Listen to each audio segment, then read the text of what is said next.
playing from Bhavya Bharat.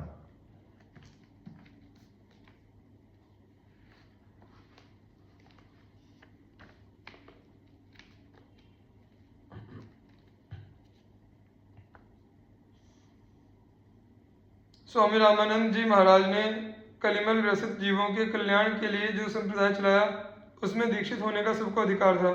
उनके संप्रदाय में वर्ण लिंग संबंधी कोई भेद नहीं था।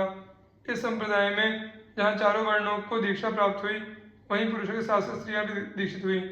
श्री पद्मावती जी श्री रामानंदाचार्य जी की शिष्या थी। उसी प्रकार श्री पयहारी श्री कृष्ण दास जी की शिष्या थी गंगा देवी। श्री गंगा देवी परम भगवत भक्ता थी। भगवत प्रसाद और चरणामृत में इनकी बड़ी निष्ठा थी। कहते हैं कि इनके भाई को एक पिशाची लग गई थी जिससे वह दिनों दिन क्षीण होता जा रहा था। उसे हटाने के लिए अनेक यंत्र मंत्र तंत्र किए गए पर सब व्यर्थ रहे। वह पिशाची इनके भाई को किसी प्रकार से छोड़ने को तैयार नहीं थी।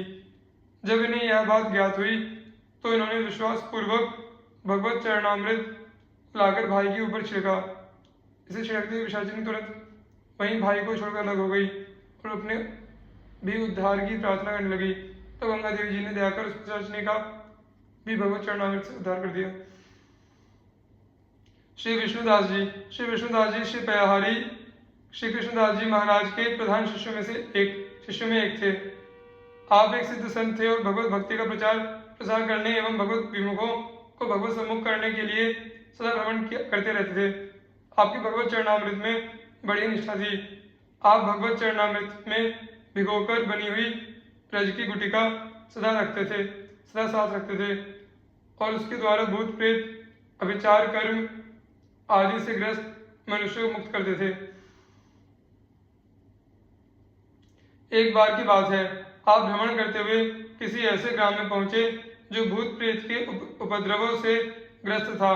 आपने ग्राम वासियों की प्रेत बाधा दूर कर उन्हें शांति प्रदान की तथा उस प्रेत को भी श्री राम मंत्र सुनाकर प्रेत योनि से मुक्त किया।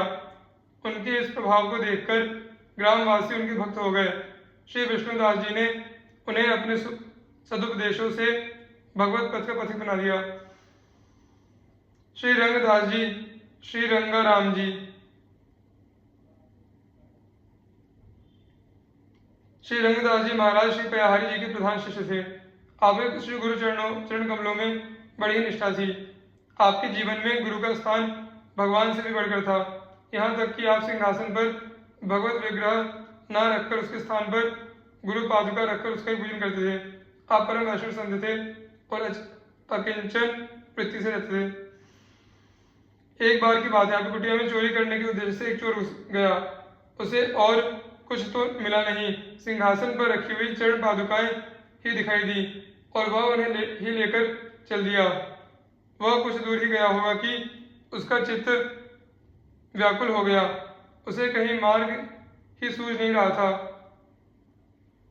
वह घबराकर पुनः श्री रंगदास जी की कुटी पर लौट आया और पादुकाओं को वापस कर संत के चरणों में गिर पड़ा तथा बार बार क्षमा प्रार्थना करने लगा। श्री रंगदास जी ने उसे क्षमा कर भगवत भक्ति का सदुपदेश दे भक्त बना दिया। इस प्रकार संत कृपा से एक चोर का भी जीवन धन्य हो गया। इस प्रकार के अनेक भगवत विमुख जीवों का संत श्री रंगदास जी ने उद्धार किया।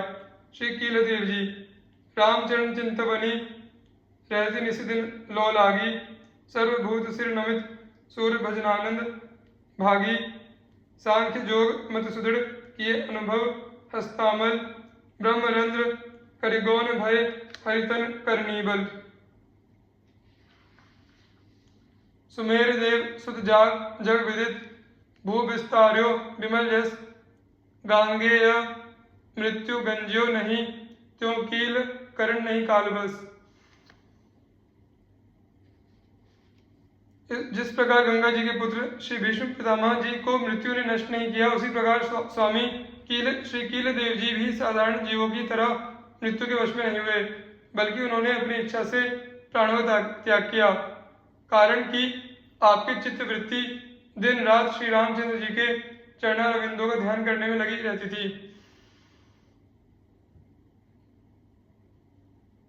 आप माया के षट विकारों पर विजय प्राप्त करने वाले महान शूरवीर थे। सदा भगवत भजन के आनंद में मगन रहते थे। सभी प्राणी आपको देखते ही नतमस्तक हो जाते थे और आप सभी प्राणियों में अपने इष्ट देव को देखकर उन्हें सिर झुकाते थे। सांख्य शास्त्र तथा योग का आपको सुदृढ़ ज्ञान था और योग की क्रियाओं का आपको इतना सुंदर अनुभव था कि जैसे हाथ में रखे आंवले का होता है। ब्रह्मरंध्र के मार्ग से प्राणों को निकालकर आपने शरीर का त्याग किया और अपने योगाभ्यास के बल से भगवत रूप पार्षदत्व प्राप्त किया। इस प्रकार श्री सुमेरु देव जी के सुपुत्र श्री कील देव जी ने अपने पवित्र यश को पृथ्वी पर फैलाया। आप विश्व विख्यात संत हुए। श्री कील देव जी महाराज का जीवन चरित्र संक्षेप में इस प्रकार है। श्री कील देव जी महाराज श्री पयाहारी श्री कृष्णदास जी महाराज के प्रधान शिष्यों में से एक थे। श्री पयाहारी जी के परम धाम गमन के बाद गलता गादी जयपुर के महंत आप ही हुए। आप दिव्य दृष्टि संपन्न परम वैष्णव सिद्ध संत थे। कहते हैं कि भक्तमाल ग्रंथ के रचनाकार श्री नाभादास जी महाराज के नेत्र के चिन्ह भी नहीं थे। श्री कील देव जी ने अपने कमंडलू के जल से उनके नेत्र स्थान को धुला, जिससे उनके बाह्य चक्षु प्रकट हो गए।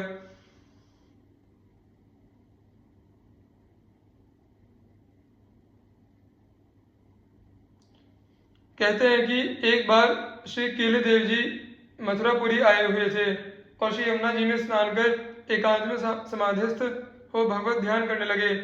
उसी समय बादशाह के दिल्ली से मथुरा आगमन की सूचना मिली। सेना तुरंत व्यवस्था में लग गई। रास्ता साफ किया जाने लगा। सब लोग तो हट गए, परंतु ध्यानावस्थित होने के कारण श्री कील देव जी महाराज को बाह्य जगत की कुछ खबर ही नहीं थी। वे समाधि में स्थिर होकर बैठे थे। किसी सिपाही ने जाकर बादशाह को बताया कि हुजूर, एक हिंदू फकीर रास्ते में बैठा है और हमारे शोर मचाने पर भी नहीं उठ रहा है। उसने फौरन हुक्म दिया कि उस काफिर के माथे में लोहे की कील ठोक दो। हुक्म मिलते ही दुष्ट सिपाहियों ने लोहे की एक कील लेकर कील जी के माथे में ठोकना शुरू किया, परंतु आश्चर्य, कील देव जी तो वैसे ही शांत निर्विकार बने रहे, परंतु उनके माथे का स्पर्श करते ही वह लोहे की कील गलकर पानी हो गया। यह आश्चर्य देख सिपाही भागकर बादशाह के पास गए। बादशाह को भी यह विचित्र घटना सुनकर बड़ा आश्चर्य हुआ। उसे लगा कि मैंने बादशाहत के नशे में चूर होकर किस सिद्ध संत का अपमान कर दिया है और इसका दंड भी भोगना पड़ सकता है। अतः भागता हुआ जाकर श्री कील देव जी महाराज चरणों में गिर पड़ा और बार बार क्षमा मांगने लगा। थोड़ी देर बाद जब कील देव जी की समाधि टूटी और वे अंतर जगत से बाह्य जगत में आए तो उन्हें इस घटना ज्ञान हुआ। श्री कील देव जी महाराज तो परम संत थे। उनके मन में क्रोध के लिए कहीं स्थान ही नहीं था। उन्होंने बादशाह को तुरंत क्षमा कर दिया।